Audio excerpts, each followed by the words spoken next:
Good afternoon from the 104.5 The Zone Studios. I'm Ross Johnston. The bye week for the Vols and Titans is over, but Vanderbilt did play on Saturday and got a 45-38 win over the Auburn Tigers in overtime. Diego Pavia went 25 of 33 for 377 yards and 3 touchdowns, while rushing for 112 yards and a touchdown on the ground. In NFL news, the New York Giants have fired head coach Brian Daboll, who was in his 4th year with the team. In his first year, Daboll led the team to a 9-7-1 record with a playoff victory as well, which earned him Coach of the Year. However, the following years were not very successful as he ended his tenure with a record of 20 wins, 40 losses, and a tie.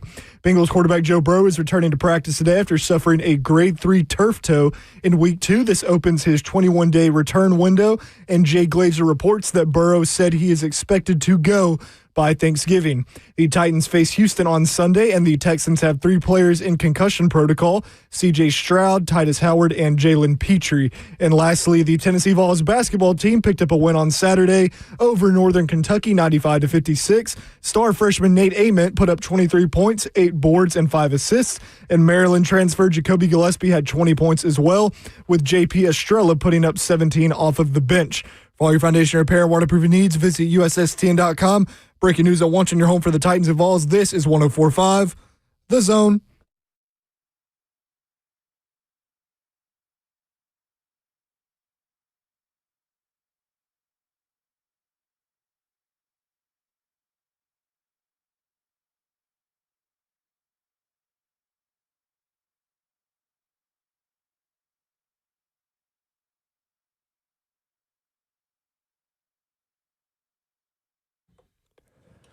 Welcome into Cover 2 on this snowy Monday morning or afternoon. It is no longer morning. I've been awake for too long. This snowy Monday afternoon in Nashville. No, I am not Zach Lyons.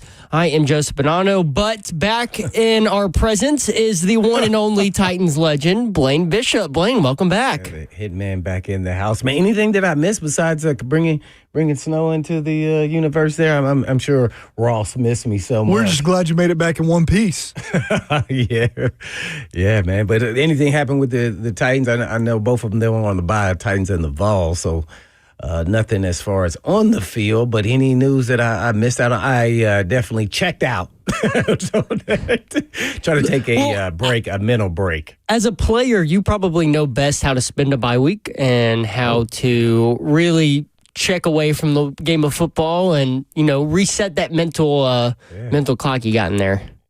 Yeah. I've always gone somewhere on the break when I was a player. I always did, because it was hard for me to not stay engaged. My wife would be like, "What are you doing?" I'm like, "I'm going down to the gym to work out." We could be wherever we went, somewhere probably warm. And I'm still in the workout room, and I get it in for about 2 hours.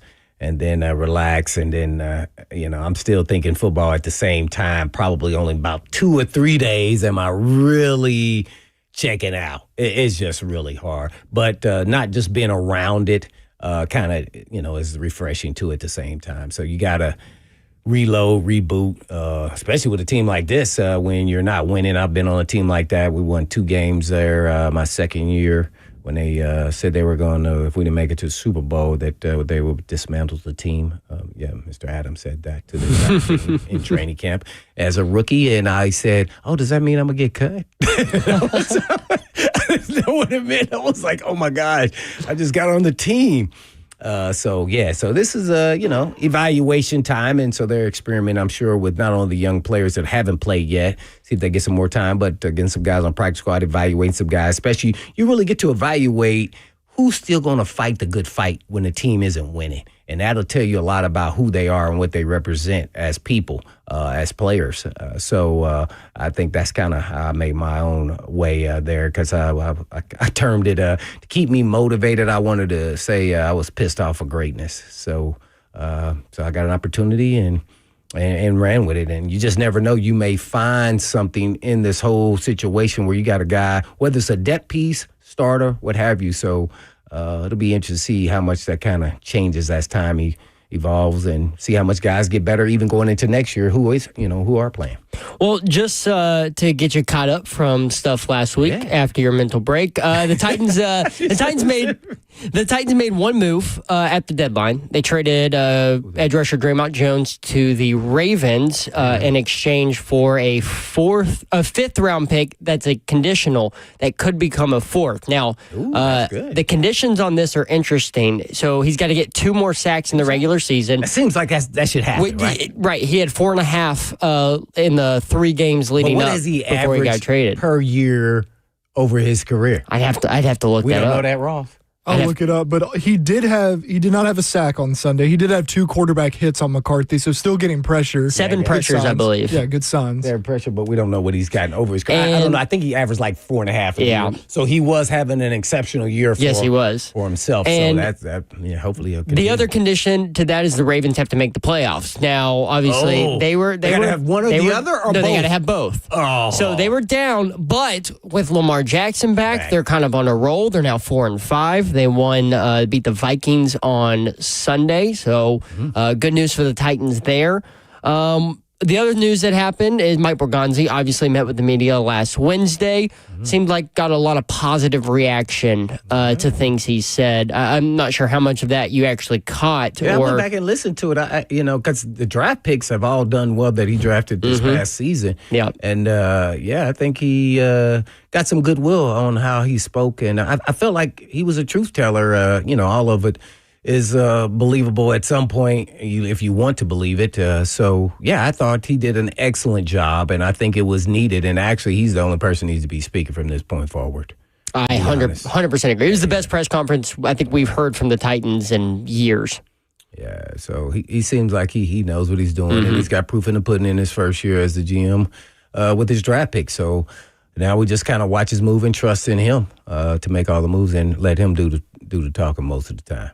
The final thing that happened last week was veteran safety Quandre Diggs asked for his release and was released. And so that kind of opens up the door, like you were mentioning earlier, is getting some of these young guys in. Safety Kevin Winston Jr., who's been playing more and more. I think their plan is to hopefully get him some more action on the defensive side. I know he's been playing a lot of special teams. So maybe that youth movement is starting now as they transition into the second half of the season. Well, I would say now for him. Yeah. I think just because of the injuries, why he wasn't playing even more. It'll be interesting to see how much they employ him, whether he'll be the dime, nickel guy, or is he gonna start, as the starter and then move into that position when they go with extra DBs. So is that too much mentally? I don't know, what they think about him. But as far as his talent, oh, man, he's off the charts. Big, strong, fast, hit, cover. He can't do now. He just has to do it, in an NFL game and see if he can put it all together. And that'll be the goal for him. But the sky's the limit. He could potentially be, his talent. We always talk about talent. The guys, he's a first-round talent, so he could really be maybe one of the best, if not the best, Titan safety ever. Wow. Yeah, that's the kind of talent he has. Don't get that confused with, once he gets out there and plays. So we got to see him go through this process and see if he can live up to that talent. It's hard to, a 6'2" guy that can run with the wind and can hit. Has great ball skills, multi-talented, can cover. So it's really hard to say because I've seen guys flame out that were just like that. And then you see some guys reach their potential. So it's just a matter if he can put it all together and if he could stay healthy. That's why he hasn't been out there more. He tore his ACL, as everybody knows, when he came out of college at Penn State. And then, and now he's had some little hiccups along the way, which you probably expect, whether it's a strain, hamstring, everything. And I think they've done all the right things to make sure they get him back on track. And now that he's healthy, they're spot playing him here and there. And then now it's like, okay, now it's time to rev up and see what we can do and see if you can stay healthy and go out there and produce at the same time. So I really like his personality. If you sit down and talk with him, I've gone out to dinner with him and everything. And so I think he has an old school, I'm an OG, so I think he has that old school mentality, and that works well with the National Football League today because most of those guys aren't built like that mentally. So they just don't have that kind of grind in them that I want to be the best. So I think that'll be an edge with that kind of talent.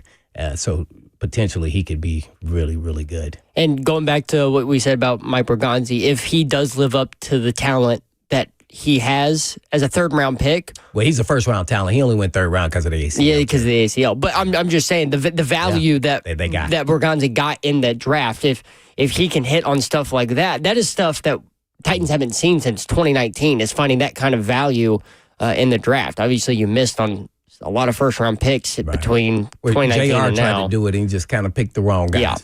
Yeah. With guys getting injured, starting with what was it, Caleb Farley? What was his name? Yeah, Caleb Farley. Yep. Yeah, the cornerback from Virginia Tech. So he was trying to roll the dice like there. So, and sometimes it works out and sometimes it doesn't. But when you start messing around with the spine that's connected to everything, that's when it's a no. You got to stay away from that. Then he had ACL tear too because your body kind of gets out of whack and, your body starts compensating. It was going to be a tough task for him to come back from that. So I remember just putting myself back in the mind, like my mind on draft night in that whole weekend. I remember I wasn't hating the Femi pick. I was just kind of like, whatever. But then when we took Kevin in the third round, I was like, that took away all my kind of that I was feeling after Femi. I was stoked because I've seen that dude's tape. Like Blaine said, he flies over the field. He does not miss tackles. He's hitting dudes. He can cover. He's got all the potential in the world. And I think based on what you're saying, Blaine, and obviously who knows, but he seems like the type of dude that can achieve that potential because of his mindset. Yeah, his mindset, his work ethic. Yeah, he's all about, he's like, Cam Moore, but playing safety, he's all about ball. It is. I mean, the type of questions he was asking me, he was like, dang, man, I wasn't asking those kind of questions. I was I was in there like, dang, this guy is going to excel. That seems to be the type of player that Bergonzi leans and to. Crew. Let's not forget about it's the whole front. That's the type. I mean, with Cam Ward, Kevin Winston, you kind of see that a little bit in Chim and Gunner and Ellick from the fourth round. Those are the type of guys that they kind of are tending to lean to now. We'll see how that trend continues into the 2026 draft and beyond. Yeah. But I feel like that's a good mindset to find in players when you're trying to rebuild a team. The foundation of the team has to be like that. Now, it'll be interesting when Bergonzi has to make an outside the box and take a risk. Maybe, let's say, on a character issue because of the talent is just so phenomenal. When will that happen, or will that ever happen? Because sometimes those elite dudes, whatever the issue is, they can bring, things to the locker room that you don't want, but maybe once you have that leadership already developed, you can then bring a guy like that in. Let's just say somebody rough around the edges, because you have to have some guys like that on the roster or you won't win games. I'm sorry. There's just no way. It's impossible. Those guys bring a air of nastiness that is just different. Just got to make sure you got some guys to contain them. Yeah. Did you see the guy yesterday punch? I didn't know if that was real or not. Payne for the Commanders. Brown or what's the Amon-Ra St. Brown. Yes, he. Why did that happen? Because it didn't even look like he was talking to him. But that's just how it looked. I saw it on social media. So, but it didn't look like he was talking to him. What did they say? What happened? He got suspended for a game. By the way, something must have been said when he was with his raw back. hand. I was like, dang, he could have broke his hand. That's the dumbest thing. By the way. The guy had his helmet on. I will never understand the fight between NFL players and the urge to swing at a guy with a helmet on. It doesn't make any sense. He didn't have his hand open. It was close. It was close. I was like, well, dang, I wonder do we know, is something off the field that we don't know about that's going on here? I don't know. I have no idea. It was definitely a weird situation. Or something? That's what it goes to my mind. That seemed like. Do you remember, what was it, 4 years ago when Deron Payne and Jonathan Allen got in that fight on the bench for Washington? Y'all remember that? They were getting smoked by the Cowboys. Oh. And they were going on. So he might just run a little hot in general. I don't know. But that was bad. Washington, you said that. He runs a little hot in general. Washington was getting the break speed off of him by the Lions. Speaking of Washington, I don't know if you saw this. Do you know who their leading receiver was on Sunday? Yeah, Burks. Traylon Burks. 50-some yards? 58 yards I on was 3 laughing. catches. I was laughing. I couldn't believe it. I was like, oh, good for him, man. He's I such a good immediately dude, texted too. Ron Slay, and I was like, "Yo, Slay, did number you one see? fan. Did you see who was leading the Commanders?" And he goes, "Oh, you know I was watching." Yeah. So Did you see any of his catches or no? he had one down the sideline, which was funny because Donald Trump was on the broadcast because there's some report out he there. was there? Yeah, he was in the broadcast booth. He called the play. They were doing like the Army enlisting. Oh, he thing. called the play. He didn't call that play, but he was okay. in the booth on a deep catch from Marcus Mariota to Traylon Burks down the Wow, sideline. true form of tight, I man. know it was a pretty interesting situation there. But yeah, so. Yeah, interesting week of football. There's a lot of things that happen on Saturday and Sunday. On Sunday, a lot of things that actually help the Titans in regards to their 2026 draft pick. We'll dive into that. Plus, another head coach got fired in the NFL. We'll talk about that, how that might help the Titans draft pick in 2026. Coming up next on Cover 2, brought to you by All Four Seasons Garage Doors.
Welcome into Cover 2. I'm Joseph Bonanno. Alongside me is Blaine Bishop, back from the bye week as we get into...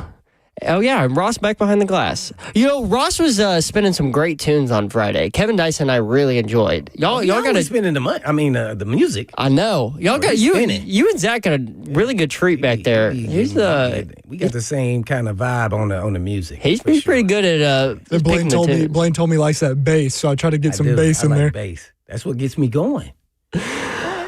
You don't like that bass. Oh, I like the bass. That's why I kind of like what Ross is doing back there. He definitely, I will say, definitely picks better music than I do. Oh, okay. Yeah. Well, So I'm sure you pick better music than I would.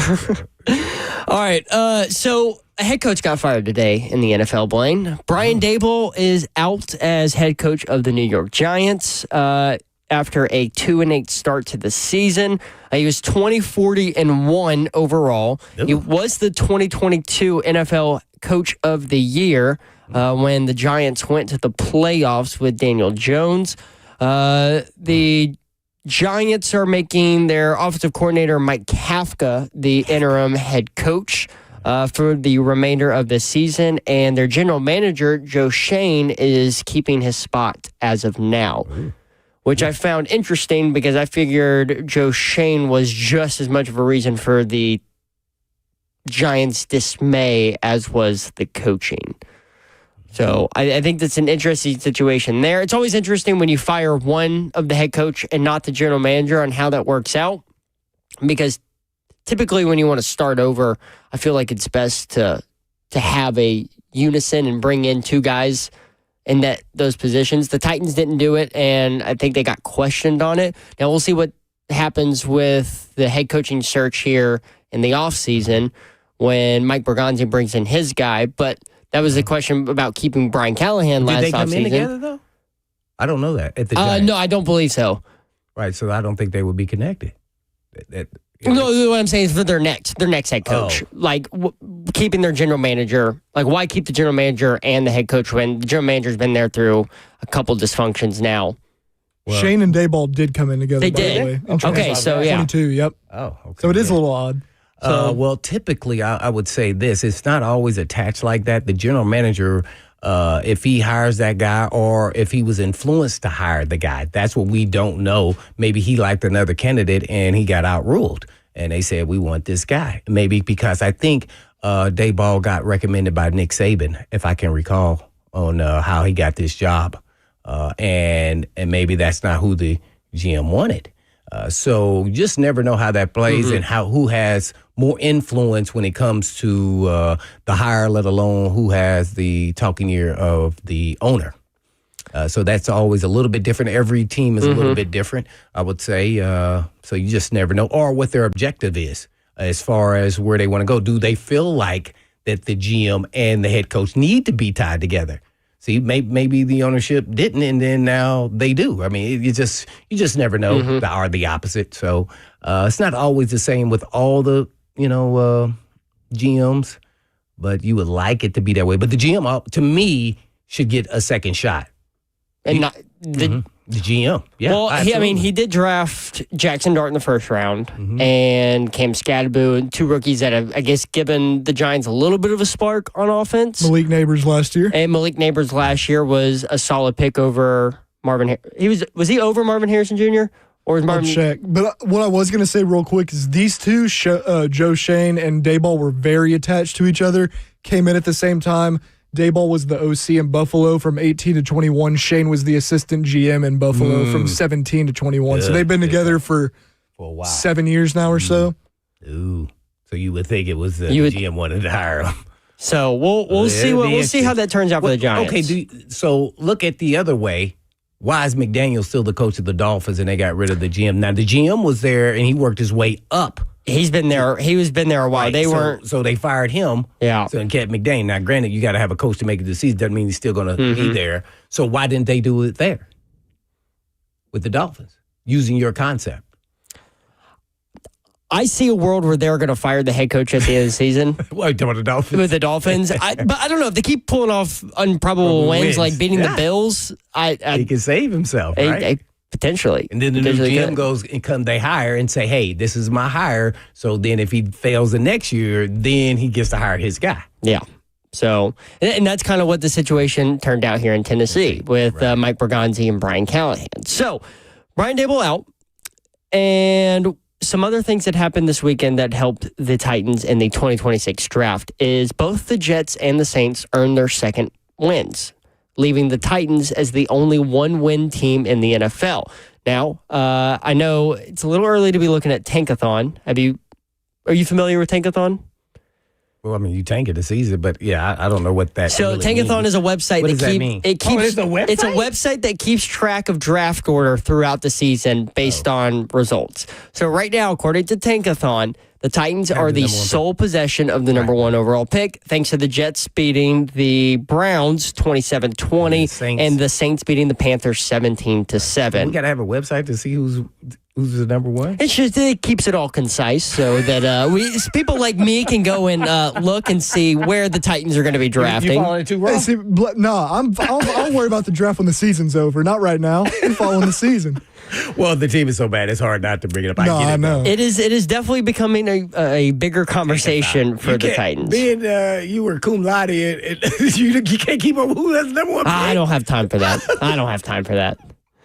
So Just take a guess. Usually it's Titans. Yeah, they're typically With the up Titans, there. Jets, Panthers, anybody you want to put, So this is the current order according to Tankathon. So the Titans are in sole possession of the number one pick at 1-8. The Saints are number 2 at 2-8. Giants behind them at 2-8 at number 3. The Browns are number 4 at 2-7. The Jets are number 5 at 2-7. The Raiders are at 6 at 2-7. The Dolphins are at 7 at 3-7. And the Commanders are at 8 at 3-7. The Bengals are at 9 at 3-6. And the Rams actually have the 10th overall pick because they have that first round pick of the Falcons, who are now 3-6 from the James Pierce Jr. trade up last year. So all those teams, let's just start there. Stop. At 1 through 10, how many of those teams need quarterbacks? Well, that's or will probably draft a quarterback, if you're guessing. The Jets. I could potentially see the Raiders, depending on what they think of Geno, who's not having his best year this year. I'd say the Raiders will. And what pick are the Raiders? The Raiders are at pick number 6 right now. The Browns, because I don't think now that depends where they see Shedeur Sanders in the future. I don't think Dylan Gabriel is their future at quarterback. But he was a higher pick. He was a higher pick. He's not playing like it. Not playing like it. But he was not a high pick. And he was not a high pick. That's it. Yeah, because people who follow the line, but he's a higher pick. That's why he got more opportunity. No, the better player should always play. I would say the Saints, but I don't know. Tyler Shuck looked pretty good against the Panthers, throwing 270 yards, I believe, and 2 touchdowns in that win. Panthers are a middle-of-the-road type team. They are 5 wins so far this season. So I don't know about the Saints, but potentially. Depends on how they view Tyler Shuck at the end of the season, which if he plays like that, maybe they don't go. Maybe they think they have a guy and they try and build the team around him. Okay. Who knows? The Dolphins potentially on what they decide with Tua. That'd be that's an interesting one because the new general manager might, and if they get a new head coach, might want to go get a new quarterback.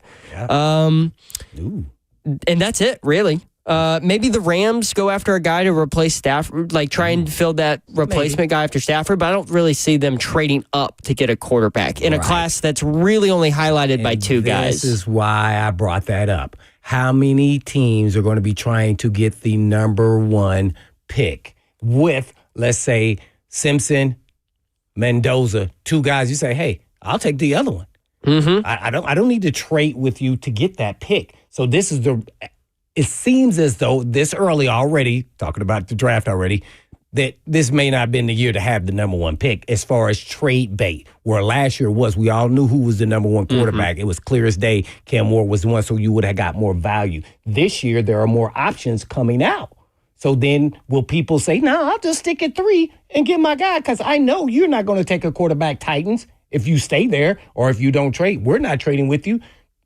Yeah, see, so do you think they could kind of get nuts and bolts as far as value for that pick based off of needs of other teams and how many quarterbacks are coming out? Well, for the Titans' best interest, they want Fernando Mendoza and Ty Simpson to keep playing exactly how they're playing. And we'll get into I want 3 quarterbacks because then I think we got a shot. We'll get into the Heisman talk in the second hour because I think there might have been a Heisman moment that we might have seen on Saturday from one of those 2 quarterbacks. Maybe we'll talk about it. But that's not nothing to do with the top pick. Are you talking about Diego? I'm talking about Fernando Mendoza. Oh, Mendoza. Mendoza. So it's interesting because I don't know how many of the so looking at draft capital, the Browns and the Jets are the 2 teams that have the most draft capital in the next 2 drafts. The Jets obviously have 3 first-rounders in 2027, 2 first-rounders in 2026. No, but they can stick at 2 and just get their quarterback. See, that's what I'm getting at. I know. They don't need to trade. If we end up number 2, I don't need to trade any capital. I can just draft my quarterback. You got 2 quarterbacks. You like Simpson, Mendoza. We'll take whatever one you don't want. So right now they're at number 5 behind the Browns. And so if we'll say the Saints aren't going to pick a quarterback. Let's say Tyler Shough works out for them this year and they're not going to go QB. Okay. That leaves the Browns, the Jets, the Raiders, and potentially the Dolphins in the top 10 right now that could be looking at a first-round quarterback in 2026. I would figure that would probably be the order: Jets or Browns, Jets, then Raiders, and then Dolphins maybe. I don't know what they're going to do with Tua. Raiders intrigues me because I think now who knows? I expect them to finish with a better record than the Browns and the Jets. Mm-hmm. Say Cleveland and the Jets are both looking quarterback. Well, after Mendoza and Simpson, who we got, right? So can we wait and get this third guy, whoever it comes out to be, or do we feel like we need to make a move because we like our young talent with Genty and Bowers, etc.? Do we need to make a move to go get one of these guys first before one of these other teams scoops them up? That could be interesting to follow. But you also don't know because some of these teams could get somebody in free agency, and then they're out of the discussion completely. See, I think the Jets are a team that might go after one of these free agent options. I don't know. Oh, Ross, can you see who the free agent quarterbacks are coming up in 2026? Because I feel like with that much draft capital, they might be a team that goes, okay, well, look how many first-round picks we have. Look how many second-round picks we have. Why go get a guy who's unknown when we can build a team around a guy who's proven to do something? I like how you think it with them. Mm-hmm. I really would like, when Ross pulls up who's going to be available in 2026, that'll kind of make or break the case because who knows? There could be nobody available. There might be some people via trade. I don't know, maybe a Tua. I don't know if they'll trade him within the division, though. Kyler Murray. He's another guy that I'm looking at because it kind of seems like that marriage over there in Arizona might be up, which is, I don't know how much you solved the situation while you were away. So, like, Jonathan Gannon, for the last couple of weeks has been saying, oh, yeah, when Kyler's back, he's QB1. Like, he's just trying to get healthy when he's back and he's back. And he turned from that to, well, Jacoby Brissett's playing right now, and Kyler really needs to focus on. But when he gets back, he'll take his job. And then they put him on IR, and it went from, hey, when Kyler's back to, hey, we're gonna ride with Jacoby Brissett as our starter for now. We're gonna let Kyler heal up on IR. Well, I don't that there to me is not the same. Not to say he still won't get traded. I think he has a foot injury, and I had that foot injury, and it's one of those ones you think you can come back and play, and the more you don't rest it and you start moving on it, the worse it gets. You have to not do anything for 4 weeks, then play. So I think now he's realizing he's not going to be back. We have to put him on IR, put him on the shelf. Not to say he won't get traded in the offseason, especially the GM who came from the Titans organization. You remember his name? I forgot his name. Monty Ossenfort. Oh, yeah. Okay, there we go. Is there, and that's not a guy he drafted. Mm-hmm. Now, was he there when they signed him to the big deal or no? That was afterwards. I believe that was after. Let me see. Yeah, so that's not his guy. So it could be some options there. Just imagine, where does he fit as far as a trade bait for some of these teams? So I don't know. You never know. Aaron Glenn may like him. You just don't know. Yeah, maybe. But I don't think that's why. I think he had a legitimate injury. Remember, he came out in the against the Titans. And it's one of those sprain, foot deals that is very unpredictable.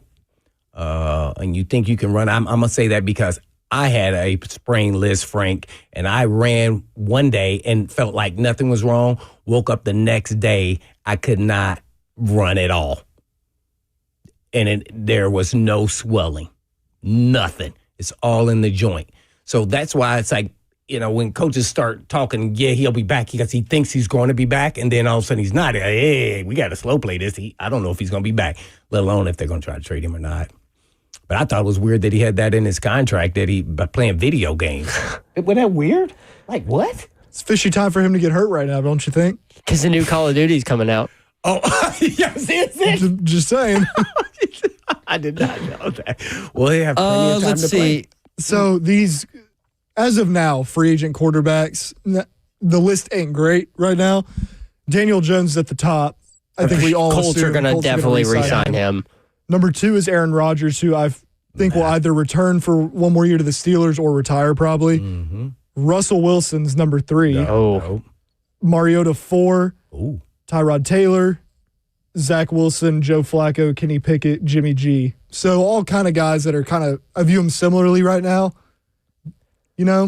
So that's kind of not a good bunch. I don't Like think that that. team's that making could a help big push for any of those that end guys. up could help helping the Titans Yeah. because if there's no really good available options, and I don't know if the guys who are available who are going to be open on the trade market, like the Tuas, the Kylers, I don't know if they're going to be worth going after, or if the Jets or Browns would rather go after a fresh start.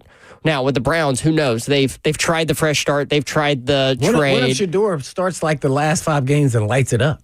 You think they'll still be in the market for a quarterback, or would they trade him?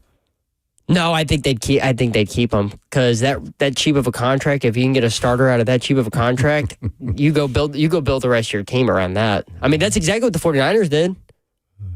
They found a gem in Brock Purdy in the 7th round, and we're like, oh, cool, we're paying him what, $100,000, $800,000, Yeah, but then nothing. that first contract ends Yeah. up. Well, see, that's why it opens a window. You get that rookie contract window, which is what happened with the Bengals. The Bengals found it in Joe Burrow. The 49ers found it in Brock Purdy. Now they made it to a Super Bowl. They didn't win a Super Bowl. So it'll be interesting to see what the Jets and Browns decide to do. All right. Speaking of the Titans and what could happen the rest of the season that may or may not lead them to the number 1 overall pick, I have a question for you. And we can answer this on the other side. We can get calls at 615-737-1045. What do you think, or what do you value more as a Titans fan? Do you value that 2026 draft position with the stuff we just talked about and who you could possibly trade for? Or do you think this team, or as a fan, do you value winning for Cam Ward's development? We'll talk about it next right here on Cover 2. Sponsored by All Four Seasons Garage Doors.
Welcome back into Cover 2.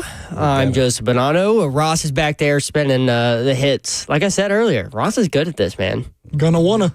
He's great at this. We're broadcasting live from the 104.5 The Zone Circa Sports Studio. Kentucky's largest sports book can be found at Circa Sports at Kentucky Downs. All right, I asked a question before we went to break, and I want you guys to put your fan hats on, Titans fan hats on. What do you value more as a fan of the Tennessee Titans heading into the second half of the season? Would you rather them play for draft position, or would you rather them win games for Cam Ward's development? What's more important to you as if you got your fan hat on? And if you guys want to get in, 615-737-1045 is the number you can call in. You can also get into the F&M Bank chat on YouTube, Facebook, Twitter, and Twitch. Blaine? I would say with my fan hat on, I don't think they actually have to tank. They've shown they can't play consistent throughout a game. And they are playing with young players that you hope are getting better each and every game, starting with the quarterback. So I don't think they need to tank. I just think they need to keep playing. They're probably still going to end up with the first pick, even without all that. I mean, if you look at their schedule, man, you're hopeful that maybe they win a game or two here at the end. But I think the other teams are probably, the lower teams will probably do the same thing. So, yeah, I don't think they really had to tank. I've never, even as a fan of the team, tanking is by the NFL teams is done by playing the young players. Everybody's out there trying to prove something, so they're already playing the young players. Yeah, they've been doing that since week 1. Right. Let's be honest. So I just think, but I do want them to have the highest pick they can get. So obviously you have 2 seasons where you take a quarterback, number 1, and then you have multiple picks with that first pick you get the next time. You got to get your team better pretty quickly, and on the next couple of years, you'll be really good. Ross, you get your fan hat on? Yeah, I've obviously never played in the NFL like Blaine, but like just growing up playing sports and being a fan, you play to win the game. I am not one for tanking at all. Now, again, if we roll around and have the number 1 pick, am I going to be upset about that? Not one bit. But I don't think, if we won 3 games, which I'm not saying we will, but say we did, and that cost us a couple draft spots, we moved to 3 or so, or 2, that ain't the end of the world either. No. Like, if we're going to sit here as a collective fan base and moan that we didn't get the number 1 pick because they won a few games and complain about that, if you think that's the worst thing that could happen to this franchise, you're way off track. So I want to see them try to win some games. If they could somehow finish the season with 3 or 4 wins and the team starts, looking better, I would consider that a success. And like Blaine said, we're going to have a high draft pick no matter what, probably the number 1 pick. So I think you try to win some games.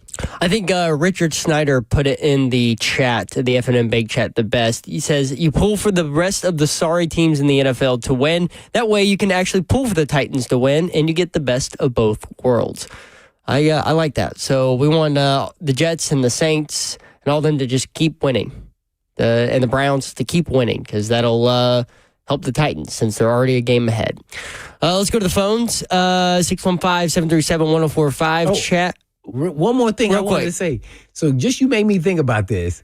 So they play the Saints here at home, I think, right? Yes, correct. Okay.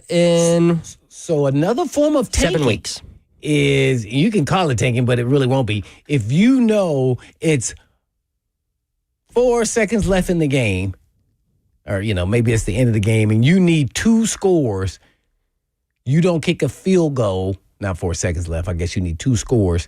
You don't kick a field goal, you go for it, and then you don't get it. So that's projecting that you won't get it, knowing that you wouldn't, because it's 4th and 12. And you're on the same 42 that they were with the Colts, and you don't go for it, or you go for it and you don't kick the field goal. So that's a form of tanking, because you go, dang, you should have kicked the field goal. You needed 2 scores. The odds of you getting a 4th and 12 are highly unlikely. So in terms of that, I'd rather than be I'd rather than be aggressive. Right. The aggressive, because I think that goes more into Cam Ward's development than I'd rather. That would put Cam Ward in a situation to learn for the future of what to do in that type of situation, rather than, hey, we know we're not going to win this game. And honestly, it doesn't really matter if we win this game or not. Because, we're not playing for a playoff or a division or anything right now. So what are you teaching them? See, that's where you toe the line because these guys got to learn how to win. I don't. But They I got to don't learn how to win. But I don't feel. That's true. But I don't feel like being Because aggressive in that situation, I would just throw it to the end zone, and I would call a play that goes to the end zone. If I'm him, there's no pressure. So why not play loose and let it fly? I also don't feel like that's creating I don't feel like that wouldn't be creating a losing culture would be like punting it when you're in opponent territory down, I don't know, 10 points. Like that's creating a losing culture. But if you're actually trying to go for a score, whether or not it's a field goal or a touchdown, like I feel like that is creating a winning mindset. Now you might not win the game and you might not win any games, but at least you're putting that in your players like, hey, we're not going to give up. Like we're going to keep trying to put points on the board no matter what.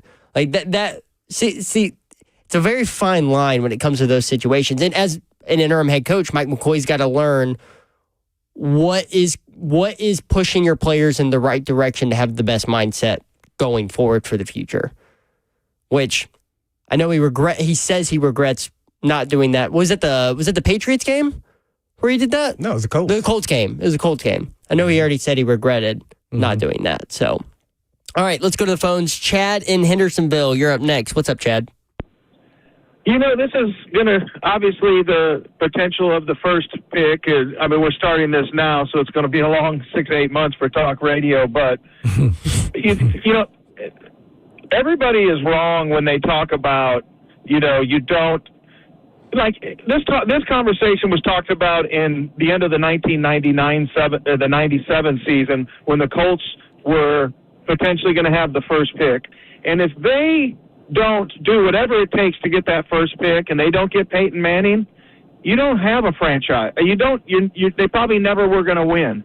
It's that crucial. And I know we talk about, winning culture and this and that, and the winning culture starts when you can add a dude to your squad. And so let's fast forward to this draft. If this Mendoza character, who's 6'5", who looks like he checks every box, like he could be the next Joe Burrow, he could be the next Drake May.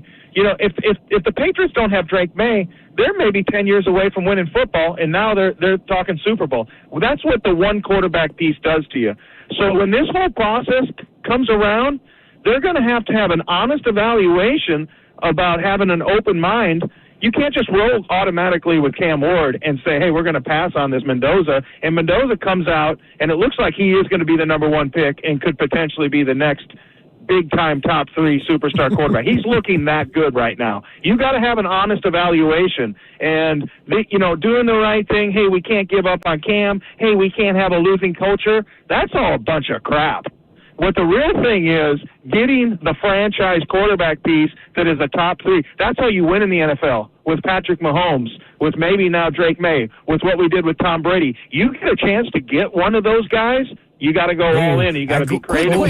Real quick question for you, Chad, before you go. Yeah, of course. Okay, so with that premise, you're saying then Peyton Manning wouldn't have turned into Peyton Manning because you would have drafted another quarterback the next year because he led the NFL in interceptions. No. You would have had the second pick, and you would have taken Ryan Leaf, and your franchise would have been dead for 20 years. You probably never would have recovered. No, Peyton Manning and Ryan Leaf were in the same draft. I'm talking about after 1 year with the Colts. I'm talking about if the Colts don't get that number one pick, and they don't do a form of tanking, and they get the second pick, they take Ryan Leaf, and their franchise is dumped. So I know you ran a player, you're competitive, you got to win, but if you miss the player. If the Patriots don't get Drake May and they win 2 more games last year, their franchise is nowhere. Who's playing quarterback for them? Yeah, I want them to get the first pick, so I didn't think that way. That was Ross, who thank you, Chad, former player. No, but what Blaine just said was right. Yeah, right. I don't think he got what Blaine was saying. Yeah, that's what I said. Like, so the next year you would have drafted another quarterback and would have got the first pick again. I don't know what pick they picked that next year. Probably pretty high. It was pretty high, and that they would have taken a quarterback. The next year. I'll use his own example against him. He mentioned Drake May. Right. Want to get a guy like Drake May. Right, who had an okay first year. We want to talk about Drake May. Well, 66.6% completion in his first year, 15 touchdowns to 10 interceptions. He wasn't fantastic by but he didn't. all means. No, he didn't play all year. But a fired head coach, Drake May had. Now, he fired after the season, not during the season like Cam Ward. So Cam Ward's in a worse situation than what Drake May was in. And now look at him. Drake May is in one of the favorite conversations for the MVP in his second year. So you're going to give up. Listen, I'm not saying Cam Ward's going to turn out and become an MVP candidate in year 2. Mm-hmm. I don't know if the Titans have the roster around him for him to have that level of success. I don't know. It's the NFL. Weird things happen. We'll have to see.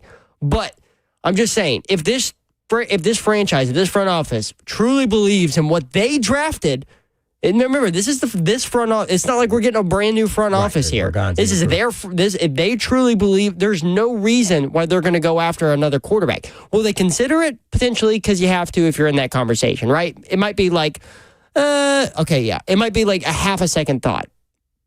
But realistically, it makes no sense for this franchise to move off a guy that they picked. This front office, a guy that they chose number 1 overall. But they did say, to the caller's point, I'm just going to be devil's advocate here. If he is a graded quarterback coming out and they're trying to improve their roster, and if they can find a trade partner to take Cam Ward, would you do it? Oh, see, then see, that's the Mark Howard in me. I just think it's funny because we literally talked about this right before, like 10 minutes before the show today. We talked about this was going to happen. People want to, they're going to want to draft a quarterback with their number 1 pick. What I tell you, I said, Blaine, you can put the gun to my head. I'm going to do it myself. I know. I couldn't believe it came up. I mean, man, man. I just don't know if that would happen. That really is going against every fabric of like Bergonzi and everybody trying to make that decision that you don't even believe in your quarterback that you drafted. Yeah, that would be a bad look. He would have to be really bad from here on out for that. Or someone would have to seriously, or someone would have to offer something insane for them to trade away Cam Ward like that. He'd have to look like Josh Rosen, right? Oh, but I'm gonna also say this. Do the Titan. We know how all the groomers and rumors get out there during draft time, right? Do they act like they're going to trade Cam Ward so they then pressure people to trade with them and not number 2 pick if they have the number 1 pick? See? lot to think about. Possibly can happen. Lot to think about if you're in that Titans front office and your name's Mike Bergonzi. All right, we'll be back for the second hour of Cover 2 right here on 104.5 The Zone, sponsored by All Four Seasons Garage Doors.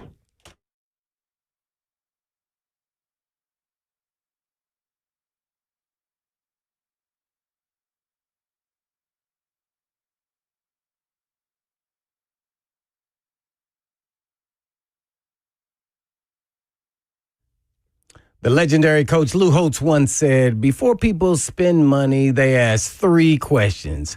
Can I trust you? Are you committed to excellence? And do you care about me? Hey, friends, it's Blaine Bishop for Eurofix. And Eurofix has built its business on answering those 3 questions with a bold yes.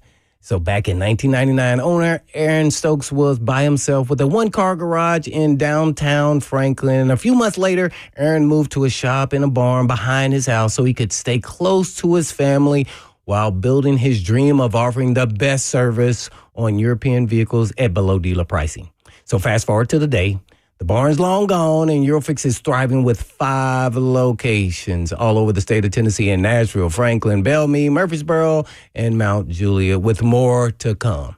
All work performed comes with a 3-year, 36,000-mile nationwide warranty, plus a rental car available with every appointment. So go ahead, ask yourself, can I trust us? Yes, that'd be Eurofix. Do we care, and are you committed to excellence? And I think you'll say yes when you see how we treat you. And all you have to do is just book or call today at myEurofix.com. Yes, that's myEurofix.com or 844-EUROFIX. Take care.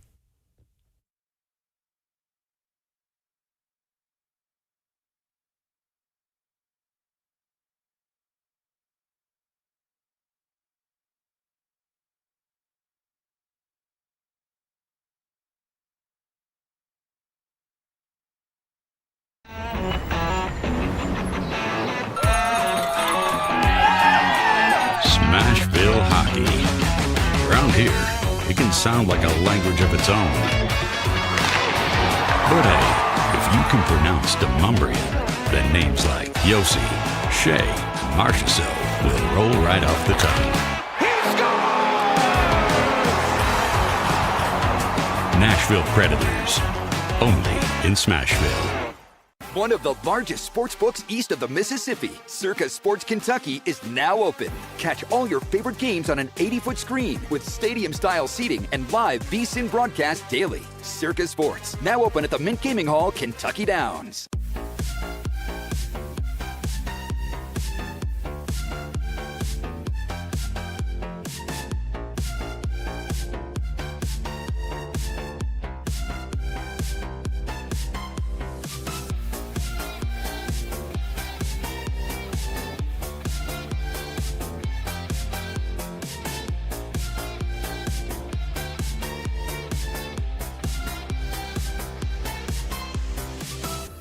My dad and I used to golf together all the time, but when he hurt his back, it was over. To have your son want to spend time with you is amazing. That's why my chronic back pain has been so heartbreaking. Surgery, fused bones, long recovery. No way, not for me.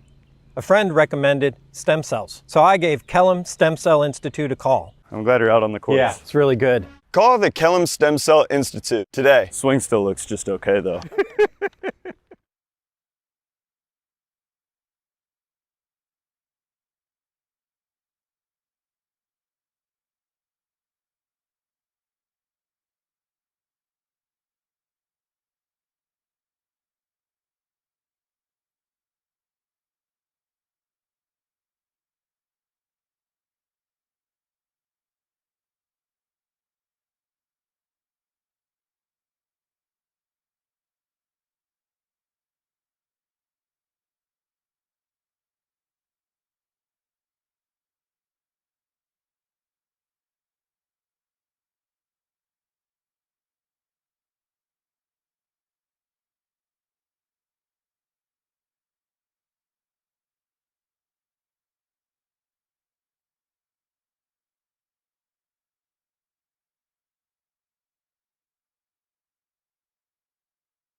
Welcome back into hour 2 of Cover 2 right here on 104.5 The Zone, live from the Circus Sports Studios. Kentucky Downs' largest sports book can be found at Circus Sports at Kentucky Downs. I'm Joseph Bonanno, not Zach Lyons, filling in today. Zach will be back tomorrow. Alongside me is the Hitman, Blaine Bishop. And we were talking about the Titans and this number 1 overall pick. And caller Chad called in from Hendersonville. Thank you for calling, Chad, 615-737-1045. And he brought up the idea that, you know what, the Titans should go ahead and draft Fernando Mendoza at that number. If they get the number 1 overall pick. Recommended by Ross, too, by the way. You asked that. If they have the number 1 overall pick, because you don't turn down a Tom Brady, I think is what he tried to phrase it as. You don't turn it down. I think at the end he kind of snuck in. You don't turn down a guy like Tom Brady. He mentioned multiple all-time great quarterbacks. I just lost track. A little irritated. Yeah, what are your thoughts on this, Ross? You Ross? get something off your chest. I can see your face back there. Well, he did preface it and say, like, if they view him as that or whatever. He was like, if they view this guy as Tom Brady, Aaron Rodgers, Peyton Manning, Drew, like only some of the best quarterbacks to ever play. I'm going to be honest, like, what if they view Cam Ward as that? And they already used a number 1 overall draft pick. I mean, it has never, we looked it up, it has never happened where a team has drafted quarterbacks back-to-back at number 1 overall. It's never happened in NFL history. Because it doesn't make sense. Now, there have been 4 teams, I believe I looked up, that have drafted quarterbacks in back-to-back first rounds in back-to-back years. The 49ers did it way back in the 1950s. The Arizona Cardinals did it most recently in 2019 and 2020 with Josh Rosen and Kyler Murray. So, do you view Cam Ward as having a Josh Rosen type year? And do you view Fernando Mendoza as that Kyler Murray type player in the following draft? Well, I don't know. I haven't even watched Mendoza. I know I haven't even watched him at all. Well, you know, I didn't even know he transferred from Cal Berkeley. You told me. He was at Cal for 2 years. Freshman, played 9 games. Since he was a freshman. So, hey, man, he must be doing pretty good. He's the leading candidate for the Heisman right now, right? He is actually tied. So I pulled this because I thought he had a potential Heisman moment. And I wanted to ask people if we thought this was a Heisman moment, because I've gotten some mixed feedback. At first, when I saw it, I felt like yes. But as I've talked to more people and gotten some more opinions, I feel like maybe it's not as much of a Heisman moment as I thought it was initially. So Penn State down 20-7 in the third quarter. They scored 17 straight points to take a 24-20 lead with 1:51 left. They punt the ball back to Indiana. Mendoza takes Indiana on a drive, throws on every single play. He was sacked on the first play, and then he goes 5 for 9 for 87 yards and the game-winning touchdown to Omar Cooper Jr., who's not their number 1 wide receiver, who with a potential catch of the year candidate. If you haven't seen this, Blaine, you need to go back and watch his catch. This guy's entire body was out of bounds, and his feet looked like they were heading for the line, and somehow they went back. It's like they went back in. It went back in bounds. He was good on NFL, so he got 2 feet. He got both feet down in bounds in the back of the end zone with his entire body almost past the white line in the back of the end zone. It was incredible. They end up winning the game. So what was more incredible, the catch or the throw? That's my point. The catch. It was 100% the catch. But Mendoza's the one that orchestrated the drive. He had completions of 22, 27, 17 and 7 on that drive, and one more. I can't remember the exact length of it, but he orchestrated a nice drive down. Now, it was 3rd and goal, and the catch was phenomenal. At first, when I first saw it live, I did not think it was a touchdown. But could this have been his Heisman moment? Now, I know Penn State's not the opponent. In name, maybe, but in record this year, at least, they're not necessarily the moment to have the Heisman. But it was a comeback, even though they kind of blew the lead. I'm gonna be honest. Indiana blew Penn State came back initially. Indiana had a 13-point lead and blew it, and then Mendoza went down. So it brought me to looking at the Heisman odds. So Julian Sayin, the freshman phenom at Ohio State, and Fernando Mendoza lead the betting in FanDuel, is what I looked this morning, at plus 165 each in the Heisman odds. Ty Simpson is third at plus 500. Marcel Reed out of Texas A&M is fourth at plus 850. And then Diego Pavia is fifth at plus 2,000. Even though Diego Pavia's last 3 games have been phenomenal, he actually has... Didn't he have over 500 yards total himself?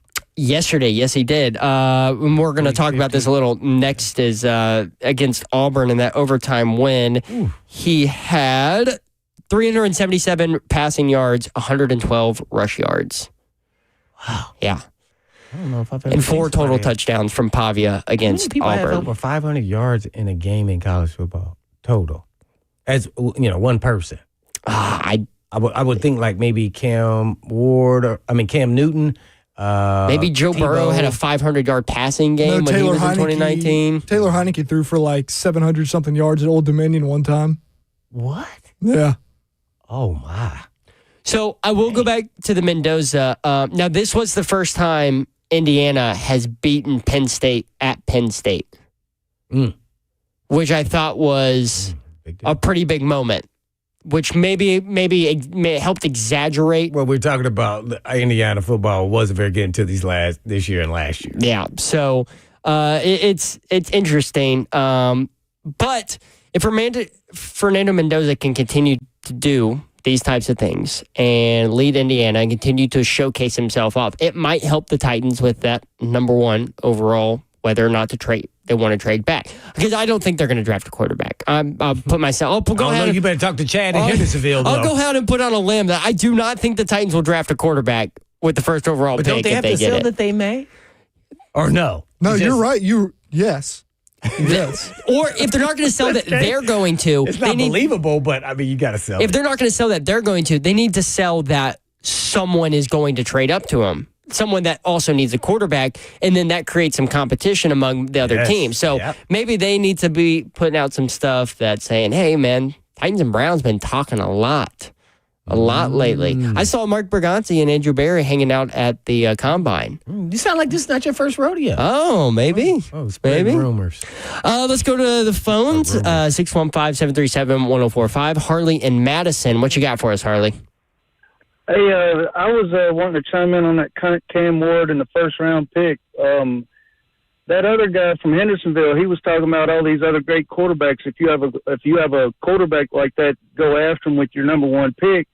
But people are forgetting that none of the great quarterbacks that we've all known and we've all loved to watch and play, none of them could throw the ball if they're laying on their back.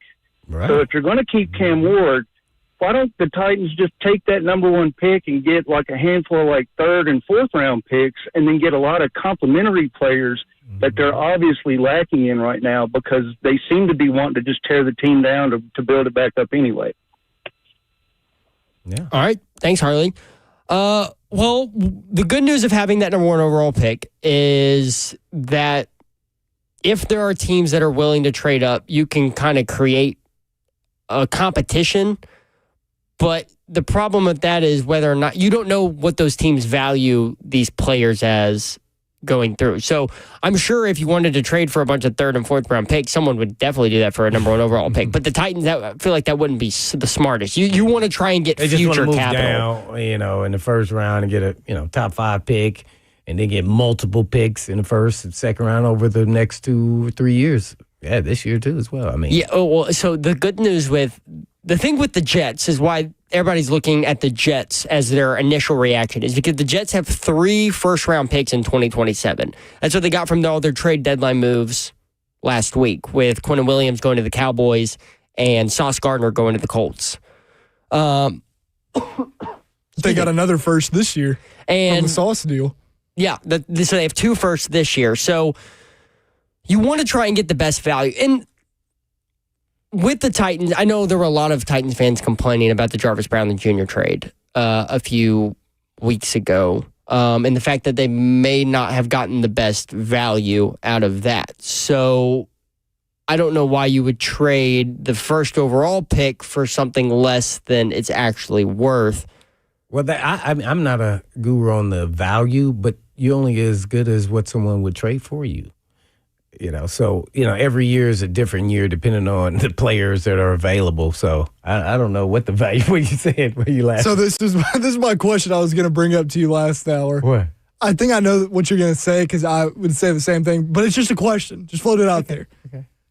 Would any team be like, hey, Caleb Downs, we've never seen a prospect like this dude at safety. Can we afford to let someone else pick him up? I know he's a safety, but do we need to trade up for Caleb Downs at number 1 because he's the best player in the draft? Do you think there's even a chance of that? Trade up for a safety. I don't know if has a safety ever gone first pick. I don't think, and that's my point. Like, I don't think that's a real thing, I but think he's could it be a top 10 possibility? pick. I think he's a top 10 pick. It's funny. I was just talking to somebody about him because I know him and his dad and his brother that plays for the Colts.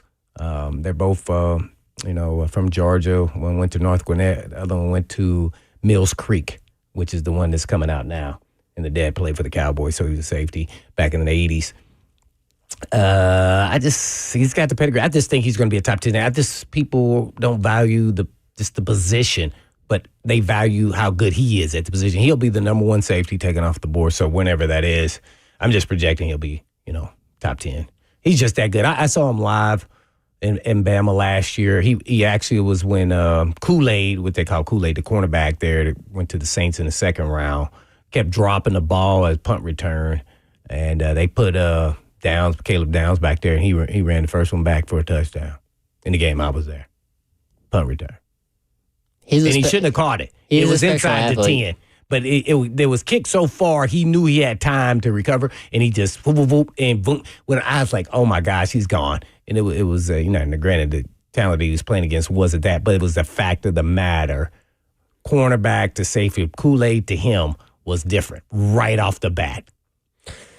And then he went to Ohio State and he started. He's been starting since he was a freshman, by the way. So he's a very special player. He's a different cat. I guess, I don't think he'll be the first just because quarterbacks always go first and then pass rushers. But then right after that, he will go. Yeah, that was more my question. Just like, is he, even though he's not a quarterback, is he too good of a player for teams to pass up on if he's there? You know what I mean? Yeah, I think some teams that have just some good starters would definitely consider it.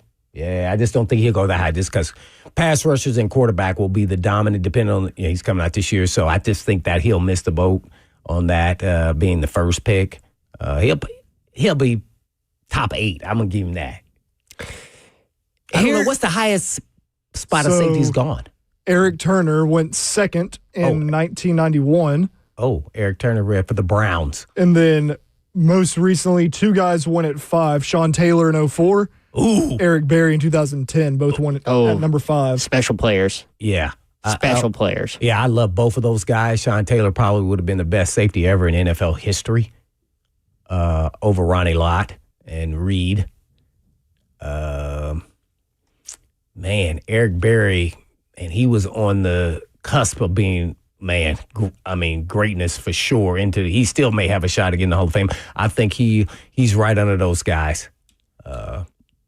I loved Eric Berry. He was my favorite safety in college football. Man, he was incredible. I just hate he got cancer. He's still alive, though. Vols legend, VFL. Oh, of course. Yeah, I know. I watched him every week. So, yeah, he was phenomenal, and he was multi-tooled. And that's Caleb Downs, too, as well. That means you can, play the run, you can cover, you can play deep half, ball hog hitter. I mean, there's nothing that they can't do really, really well. My final thing on this is with Cam Ward is not the reason that this team is in the position to get the number 1 overall pick. He's a part of it, but he's not the sole reason. And I feel like all these people looking at just his stats that's all they're doing is they're box score watching. They're not actually watching what's happening on the field, or not in detail at least, because he is progressing and he's getting better. He doesn't have a lot of help around him, whether that's on the coaching staff or on the field.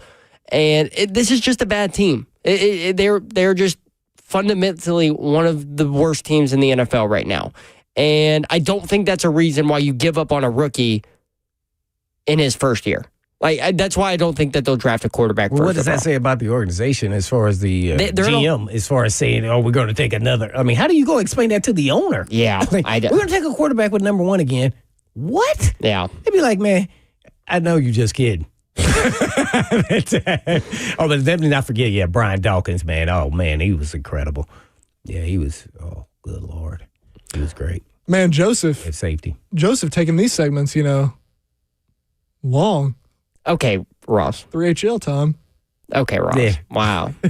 we were having a good conversation there, Ross. Way to ruin it. Yeah, it sickens Ross. I know. You can see it on his face. I've never seen his face look like this. No, I didn't say anything, but Jackson walked in here and was like, "They're still in the segment." We're having a good conversation here, Ross. It is. We're It is talking a good about the number. We're talking about the number one overall pick, and we're getting feedback from the fans. Part of it. Where do you get the number one overall pick? You get them out of college, and this weekend's college lineup, especially in the SEC, was pretty interesting. I think a lot of interesting things happened. We'll go through it, and I'll get some of your takes on some of the things that happened coming up next, right here on Cover 2, brought to you by All Four Seasons Garage Doors.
Welcome back into Cover 2. I'm Joseph Bonanno. Alongside me, Blaine Bishop, here in the Circus Sports Studios. Kentucky's largest sports book can be found at Circus Sports at Kentucky Downs. Cover 2 brought to you by All Four Seasons Garage Doors. And it's time to take a look about what happened in the college football world this weekend. So we'll start in the SEC because some interesting stuff happened. We'll start with here in town. What happened with Vanderbilt playing a close game against Auburn. Vandy ended up pulling it out 45-38 in overtime. Now, Blaine, on Friday, I said this was my upset to watch. And when this game went to overtime, I was like, wow, there's no way I called this. Now, Vandy ended up winning, but it was a lot closer than I feel like a lot of people thought it was going to be. Now, Vanderbilt covered because in overtime, I think it was 6.5 was the spread, and then one ended up winning by a touchdown. So they ended up covering. But this was Auburn's best game of the year, offensively, by far. By far. They started Ashton Daniels, his first start of the season. Is that a freshman or no? I think he's a sophomore. I think he's a graduate student. Oh, but he's a grad. Oh no, their freshman Deuce is Knight Deuce their Knight. freshman. That's who their freshman okay, is. so it wasn't him. It wasn't him. But Ashton Daniels, 31 of 44, 353 yards, 2 touchdowns on the ground. He also had 89 yards rushing, and I believe another touchdown on the ground as well. Now, I already read Diego Pavia's stat line from this one. 25 of 33 for 377, 3 touchdowns, 112 on the ground, and a touchdown. But I think the real story of this game is what Auburn did with their 2-star wide receivers who have kind of been there, but they haven't been able to get the passing game going and get these guys involved. Well, they got these guys involved on Saturday. Eric Singleton, 11 catches for 102 yards and a touchdown. And Cam Coleman, who's an absolute freak, Blaine, absolute freak, went 10 for 143 and a touchdown, made 2 circus catches. Is those the ones who went for the 2-point conversion and touchdown in the corner? Yes. Yes. I saw that. I was at the airport. And now, I was like, oh, dang. Cam Coleman is only a sophomore, so unfortunately he will not be available in this draft because I really want the Titans to draft this guy, but they're going to have to wait till 2027 if they want Cam Coleman. I mean, he is an absolute freak of a player. Freak. I don't. What star was he? 5? I think he was a 5-star. Based off of your athleticism, not about your production. So don't matter. It don't matter. It don't matter. Yeah. Oh, by the way, that kid was a 5-star. Oh yeah, people been texting me saying the kid from Indiana is from the receiver is from Father Ryan. So that's Charlie Becker. Yeah, He had the catch before the touchdown pass. Charlie It was this Becker. little sideline He ball. had 7 catches that game. Yeah, he had that sideline ball was a great catch on that last drive. Yeah, since we were talking about receivers, he's somewhat of a freak of a nature too.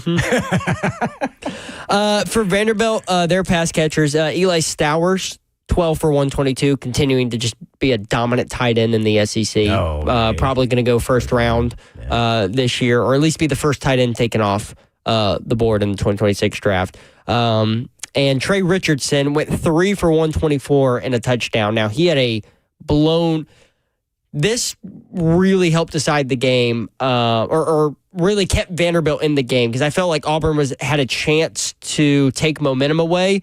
And Auburn's defense, who this is the first time all season they've given up more than 24 points, Blaine, to a Vanderbilt team. First time all season. Before this game, they were one of 3 teams to give up 24 points or less in every game, and that was with Ohio State and Indiana.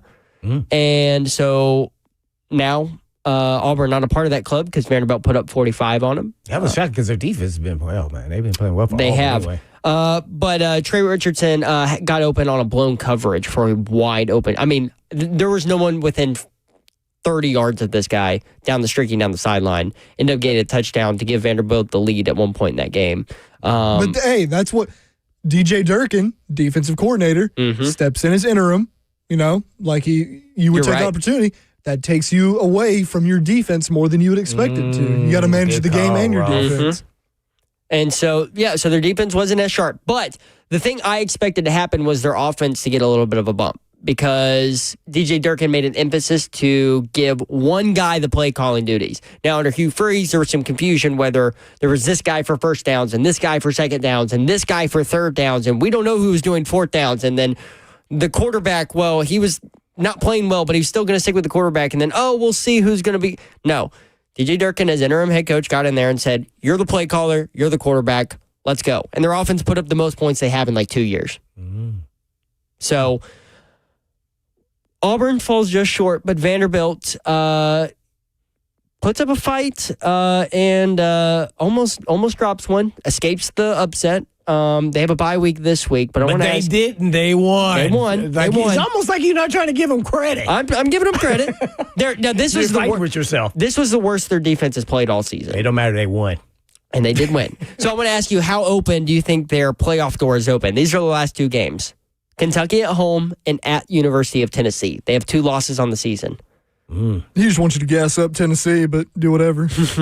I said it a long time ago that it was going to come down to the last game at Tennessee, and they still may not get in even if they won that game as well. So they got to have a lot of other dominoes, but you got to control what you can control. 10-2, I don't think guarantees you that you're in Vanderbilt's shoes. So you just never know. So all I can do is. But if they control, if they win their games, it's gonna. If they win both, I think there's a scenario where they could still not get in because you got to. Let's look at the playoff rankings in a.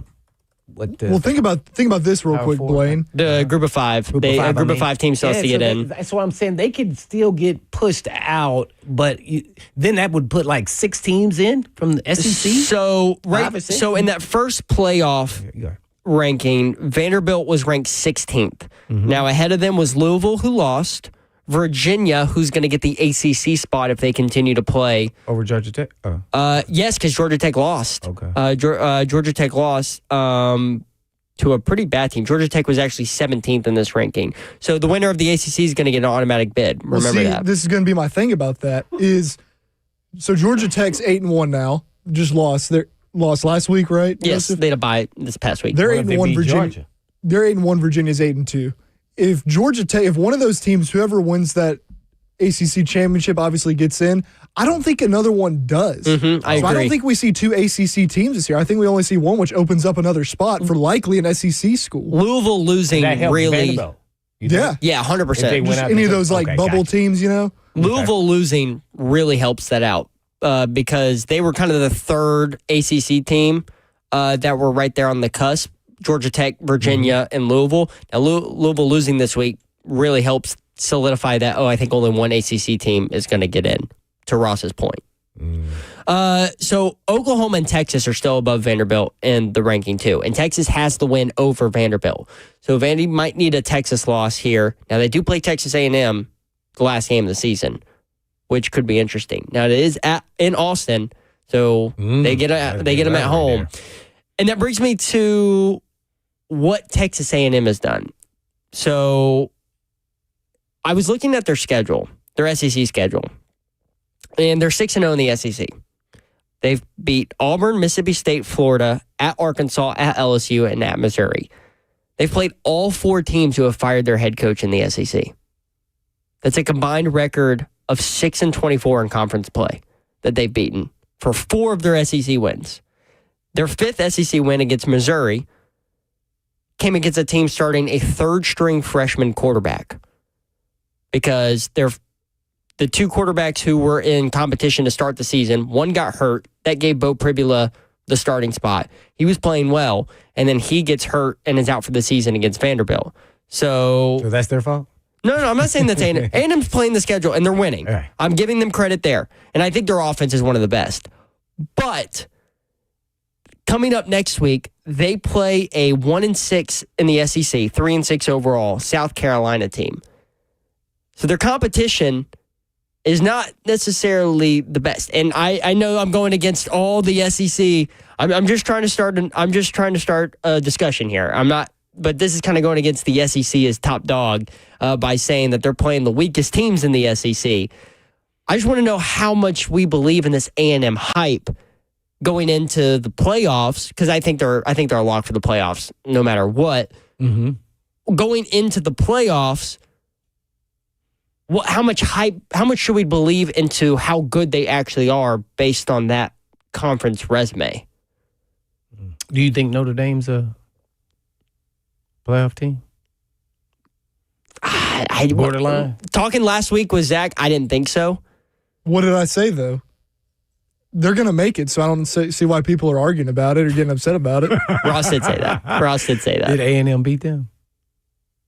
They did. A&M beat them. Yeah, beat them on a last second score? On the road by 1, 42-41.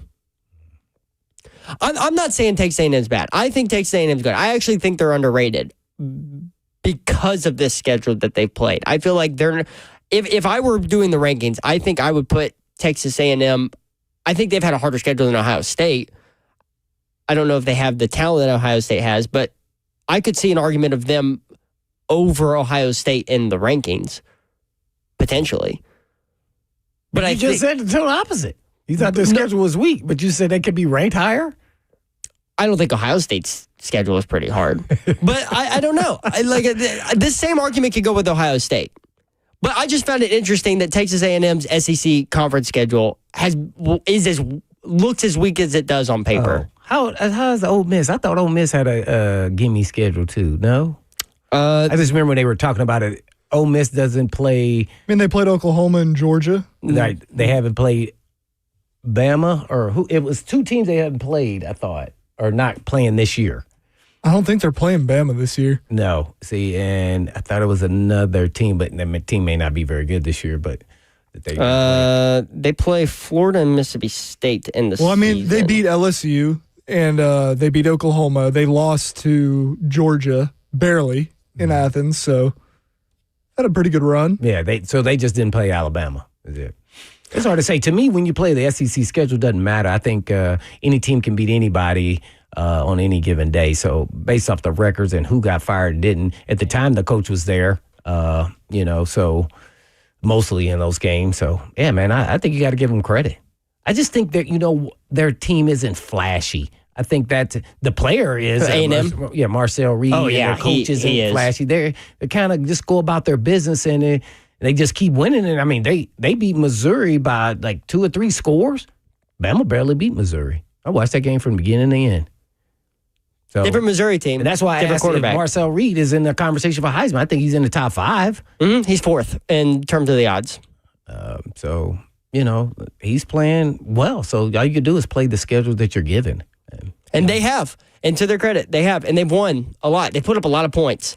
That offense is for real. The work that Elko's done down there has been pretty impressive. Real quick, let's take this call on Vanderbilt. Dan from Lewisburg, thanks for joining us. Lewisburg. Hey, how y'all doing? Good, how are you? Good. Hey, quick question. All right, you look at Indiana this past weekend, beat a pretty bad Penn State team by 3 points. A couple of weeks ago, Vanderbilt went to Austin, played a so-so pretty good Texas team, and lost by a 1 score. But Vanderbilt ran out of basically time in the game. If they'd had more time, I believe they would have beat Texas. But nevertheless, those margin of victories, the way they win the game, I don't know if you call them style points, how much will those 2 games come into play tomorrow night when they redo the bracketing? So what were the 2 games? The Texas game and? Well, Texas and Vanderbilt, of course. And then also you've got Penn State and Indiana. I don't know if that Penn State game is going to come into play for Indiana's ranking because you got to remember, Indiana has not won in Happy Valley in a ever. I don't know. I think it's been ever.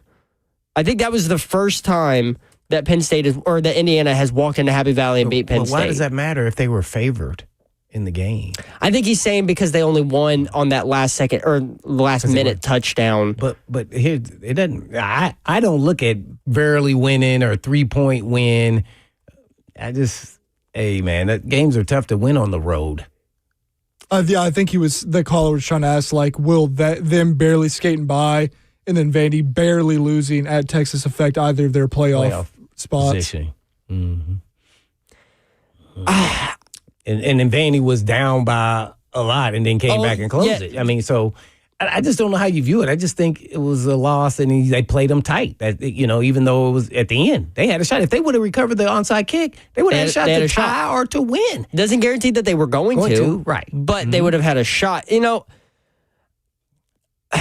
See, this was this kind of came up with Tennessee, not necessarily in their. Well, actually, it really did affect their rankings. That loss to Georgia, that loss to Georgia was keeping Tennessee afloat for a while. Outside of that, their schedule was pretty low. I don't think we're at that point. I think we're way past that point in the season where a loss to Texas is going to influence Vanderbilt's movement in this. I think it's more of their wins, like a win against Auburn in overtime and and who else have they beaten? Missouri, beating Missouri at home. Those are the type of things that are going to keep Vanderbilt up.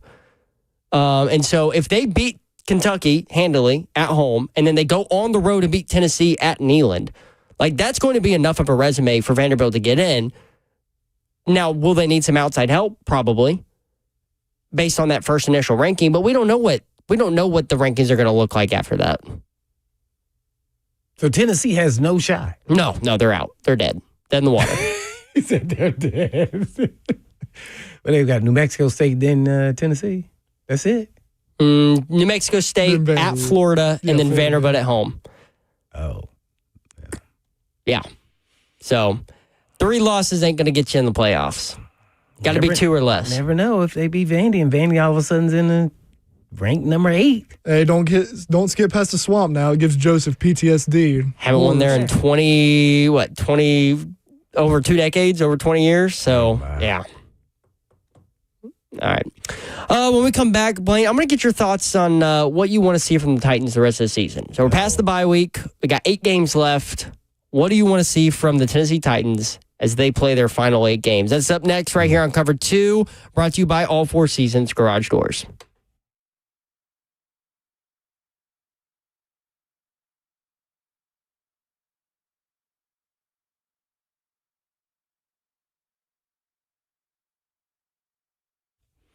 Well, naturally, we know the holidays are right around the corner. Thanksgiving, Christmas, and everything else. But guess what you need? Peptide therapy is great for the holidays. And these peptides can quiet food noise. And we want you to enjoy those holiday parties, but don't gain the holiday weight, Ross. So feel like yourself again. Get a jump start on those New Year's resolution. The approach to weight loss at Edge Peptide and Hormone Therapy is different. We make sure all the patients have extensive lab work and face-to-face conversations in office with our nurse practitioner to create a customized treatment plan tailored to your specific needs. They use only U.S.-based, FDA-audited compounding pharmacies because knowing where your peptides come from always matters. And Edge walks through the process with you, guiding your treatment and answering all questions and supporting you along the way. You also can get access to their in-body scanning to track weight loss and make sure you're maintaining muscle mass. Edge always uses the lowest effective dosage to make sure that you are resetting your metabolic flexibility, not starving yourself. So lower your A1C and keep your cravings in check. I know I have those cravings at night. And prioritize your protein and have someone guide you through your journey and start to finish. So call Edge Peptide right now for all your wellness questions at 615-724-1878. That's 724-1878 or online at edgepeptide.com.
Welcome back into Cover 2, the final segment of my time as fill-in here. It's been a fun last week. I've had enjoyed talking with Zach and Kevin Dyson and Blaine Bishop, who sits across from me. And Ross was there for all of it. Keeping me on. Yeah, I was there.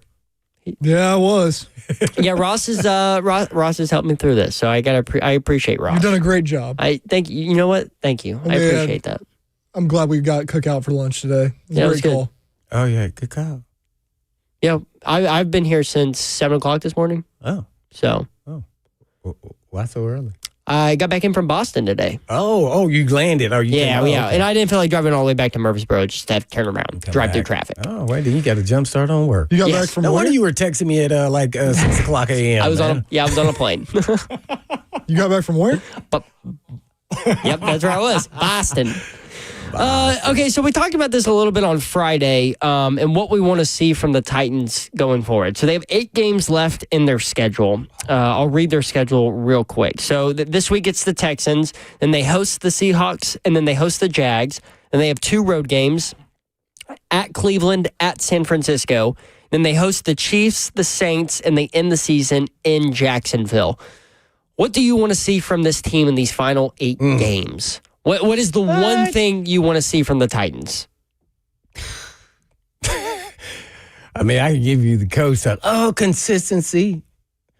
I just want to see fight. Just fight. You just got to crawl. I just want to see fight. Consistency and fight.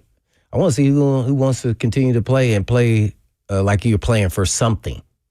And that means you're playing relentlessly throughout the whole process. So, basically, what before he got injured, like how Jeff plays and everybody else that plays somewhat like him. Yeah, you don't have to be the most talented. I want to see some relentless fight. Yeah, that's it. I like that you brought that up about Big Jeff, because Mike Bergonzi was raving about him in that press conference he did last week. I mean, raving about his work ethic and the energy he brings to practice and to the facility every single day. And that's one of the reasons why they didn't trade him, because he viewed that as such an important pillar for building this franchise. And so it kind of made it seem like that's the example he wants to set out for the rest of these guys, who some are rookies and, they'll be here, but they're fighting for audition for this new coaching staff, because who knows what this new coaching staff is going to do with playing time and stuff like that. And then some of these veterans who are potentially fighting for new teams or putting tape on the field for new teams come next year. So they're fighting for their lives. The players are. I agree with you. I want to see this team. I don't want to see them roll over and give up and be like, okay, let's get the number 1 pick. Like, if that happens, if they lose games, but they lose games like swinging, I'm cool with that. I'm cool with that. Because I think that's how Cam Ward develops, is them actually putting effort and fight and going out there and trying to win these games. I think that's the best thing for Cam Ward, which I think is the best thing for the future of the franchise. Yeah, hard to disagree. That's it. That'll wrap up my time here on Cover 2. Zach Lyons will be back from his mini vacation tomorrow. They'll take, him and Blaine will take you through the week as the Titans get ready to face the Texans at home on Sunday.